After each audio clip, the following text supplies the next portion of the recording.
Da li ste čuli za srpskog junaka koji je za dan prešao 3 maratona? U pitanju je junak po imenu Milutin Telegraf.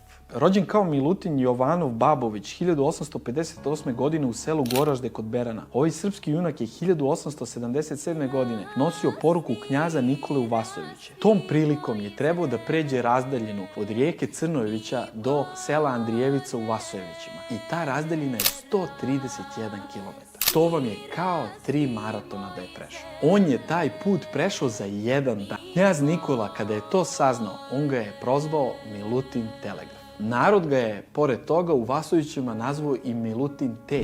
Milutin je često kažnjavan i hapšen jer je terao narod da se buni protiv Osmanlija. Često je pratio princa Petra Karađorđevića na putu iz Crne Gore preko Raške pa do Srbije i nazad. Knjaz Nikola Petrović je odobravao njegove radnje dok mu nije preminula ćerka Zorka, koja je bila supruga Petra Karađorđevića. Zatim je tražio da prestane da sarađuje sa Petrom Karađorđevićem, što je Milutin to i odbio. Milutin se zalagao za ujedinjenje Srbije i Crne Gore, što je smetalo nekim ljudima na crnogorskom dvoru. Zato ga je Gavro Vuković u svojim memoarima nazvao jednim pustolovom i razbojnikom. Šta vi mislite o Milutinu Telegrafu? Da li je bio pravi junak ili ne? Pišite u komentarima ispod. A ukoliko volite patriotske priče, naša topla preporuka su Serbian Patriot majice koje možete poručiti na srpskipatriota.com.